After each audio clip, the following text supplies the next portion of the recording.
నేను లెఫ్ట్ పోనీ బాబు, లెఫ్ట్ పోనీ, ఏం పర్లేదు, లెఫ్ట్ పోనీ, ఏం కాదు. ఇది తెల్లవారుజాము 3 గంటల నుంచే 2 గంటల నుంచే జరుగుతోంది ఈ కార్యక్రమం. ఇది చూడాలి అసలు ప్రజలు. ఇది అర్ధరాత్రి 2 గంటలకు వీళ్ళు వచ్చారు.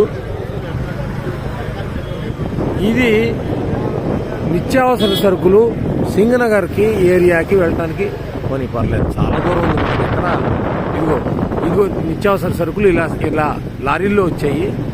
ఇలా బియ్యం మీద, నాణ్యమైన బియ్యం, ఈ డైలీ ఇంటింటికి జరిగేటువంటి పంపించినటువంటి వ్యాన్ల మీద వీటిలోకి సప్లై జరుగుతోంది. ప్రజలకు ఇవ్వాల్సిన కందిపప్పు, బియ్యం, ఉప్పు, పప్పు, చింతపండు మొత్తం కూడా అన్ని లారీల్లో వచ్చేసాయి. అవి మధ్యలో ఉన్నాయి లారీలు, ఆ పెద్ద పెద్ద లారీలన్నీ మధ్యలో ఉన్నాయి. అవి పెద్ద లారీలు. అటు ఇటు ఈ చిన్న చిన్న వ్యాన్లు సందుల్లోకి వెళ్ళి ఇవ్వడానికి, ఇంటింటికి ఇవ్వడానికి వచ్చిన వాళ్ళు ఇటు సైడ్ ఉన్నాయి. వీళ్ళందరినీ